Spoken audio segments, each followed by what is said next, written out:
There once was a gentle child named Kian. Kian loved quiet evenings, warm blankets, and the soft crackle of the heater in his room. More than anything, he loved the taste of chocolate.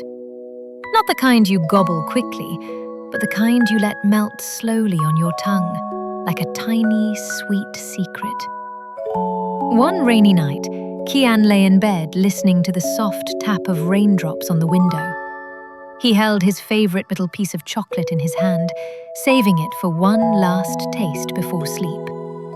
The room was dim, the curtains drawn, and everything felt calm and safe. Kian placed the chocolate on his tongue and let it slowly melt. As it did, he closed his eyes and imagined a world where everything was made of chocolate. He pictured chocolate streets, chocolate trees, and chocolate houses with warm, glowing windows. The more he imagined, the more real it began to feel. The mattress beneath him seemed to grow lighter, as if his bed had turned into a gentle raft. The sound of the rain softened, and a new sound appeared instead.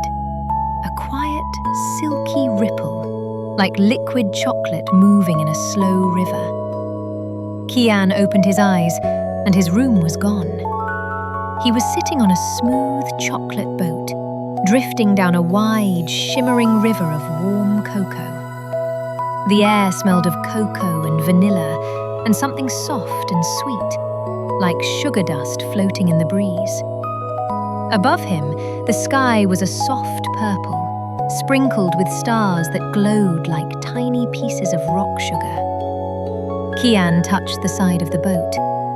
It was made of dark chocolate, glossy and strong, but not sticky.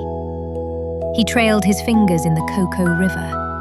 It was pleasantly warm, like a cozy drink, and it sparkled gently with tiny, glowing swirls of caminate light. On the riverbank, tall trees grew with trunks of milk chocolate and leaves of thin, crisp chocolate that rustled softly whenever the breeze passed through.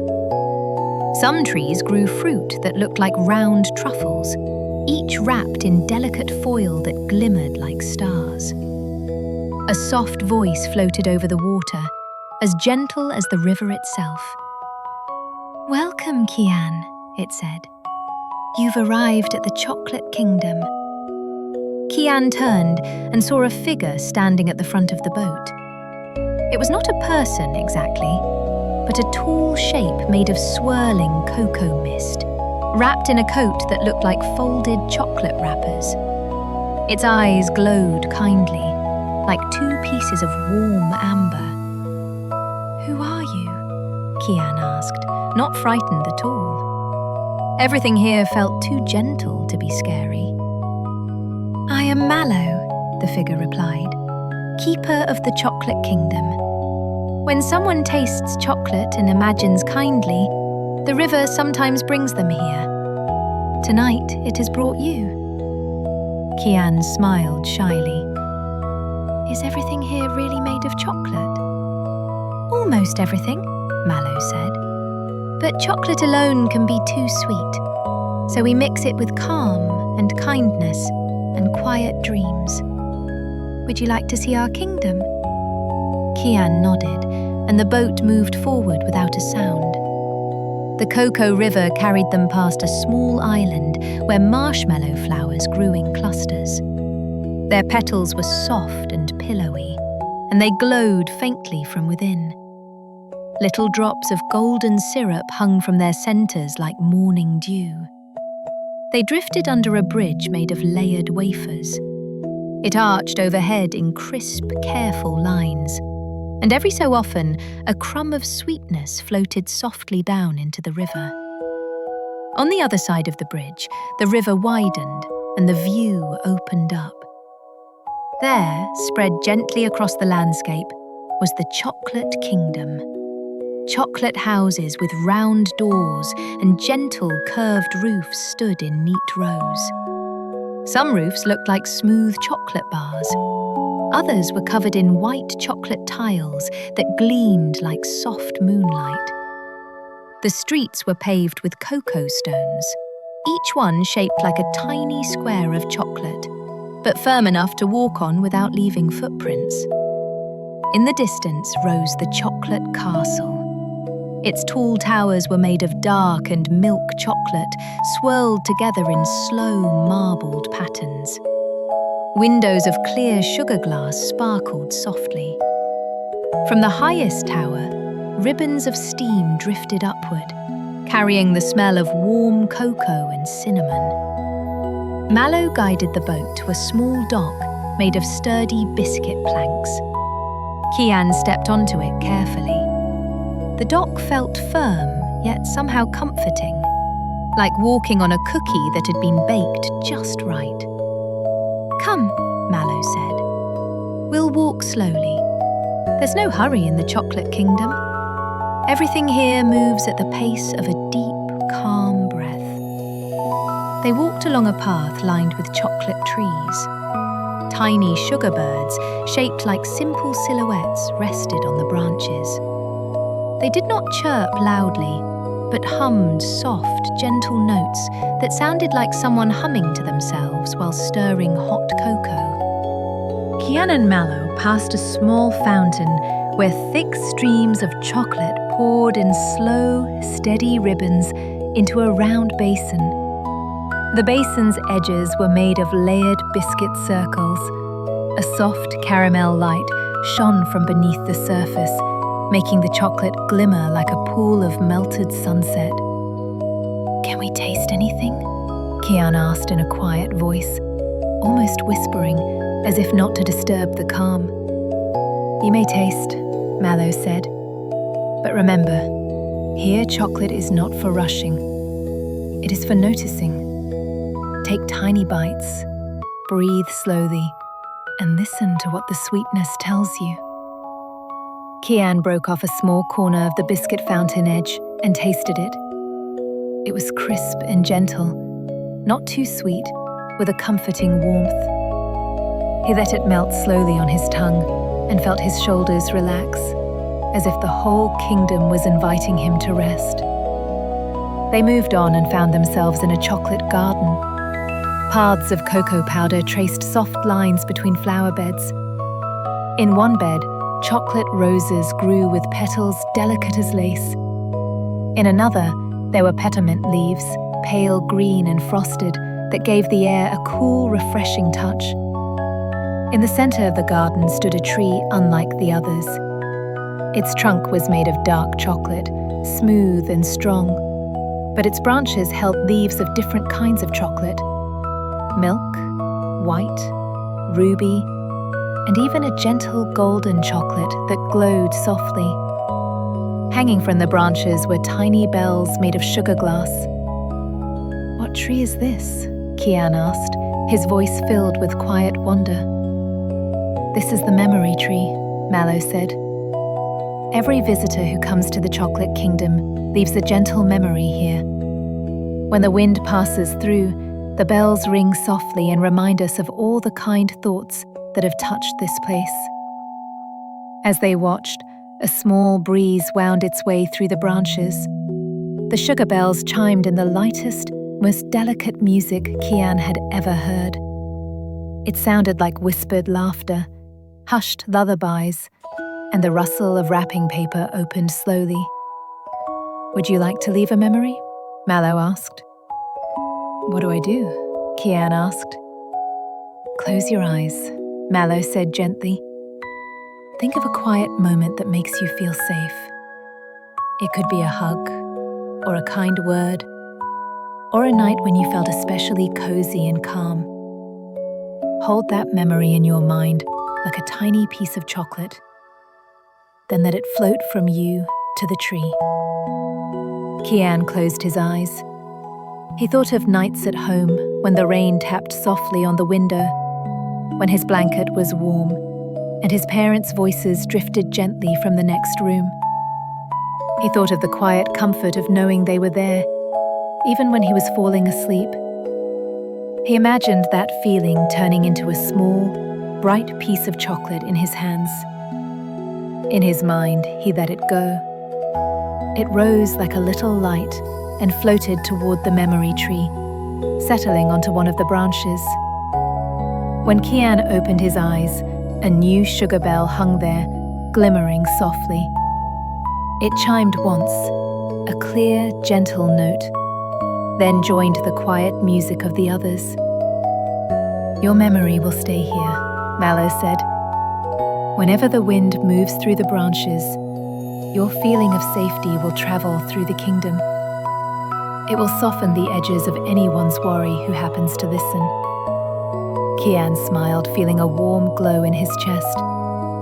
The garden seemed even more peaceful now. They walked on toward the chocolate castle. As they came closer, Kian noticed that the walls were decorated with simple shapes pressed into the chocolate. Stars, moons, tiny houses, gentle waves. It looked like the castle itself held stories in its surface. Inside, the air was warm and carried the scent of cocoa, vanilla, and something soft like warm milk. The floors were cool chocolate marble, swirled in patterns that looked like sleepy clouds drifting across the sky. Mallow led Kian into a large hall lit by sugar lamps that glow in pale gold. At the center of the hall is a long table with nothing on it but a single, small cup of hot chocolate. The steam that rose from it formed shapes in the air, tiny clouds, hearts, and quiet spirals. "This is the cup of rest," Mallow explained. "We never drink from it, but we let it fill the air with calm. Whenever someone in the kingdom needs extra sleep, they sit nearby and breathe slowly." Kian sat down on a soft, cushioned bench. The warmth from the cup seemed to wrap around him like a blanket. His eyelids grew a little heavier, not in a heavy way, but in a cozy, comfortable way, like when you know your bed is waiting for you. "Why did the river bring me here?" Kian asked after a moment. "Perhaps," Mallow said, "because you tasted your last piece of chocolate with care. You didn't rush it. You imagined with kindness. The chocolate kingdom listens for thoughts like that. It invites those who are gentle with themselves." Kian thought about this. He felt strangely proud, yet peaceful. It was nice to know that simply being gentle and thoughtful was enough to open a door to a place like this. "Will I be able to come back?" Kian asked softly. Mallow's cocoa mist face seemed to smile. "Whenever you taste chocolate slowly and let your mind travel kindly, the river may find you. But there is something important to remember." "What is that?" Kian asked. "The chocolate kingdom is a place of rest," Mallow said. "It is not for running or grabbing or taking too much. It is for breathing, for imagining, and for remembering that sweetness is best when shared with quiet and care." Kian nodded. The words felt right, like they were meant to be tucked away and kept safe in his heart.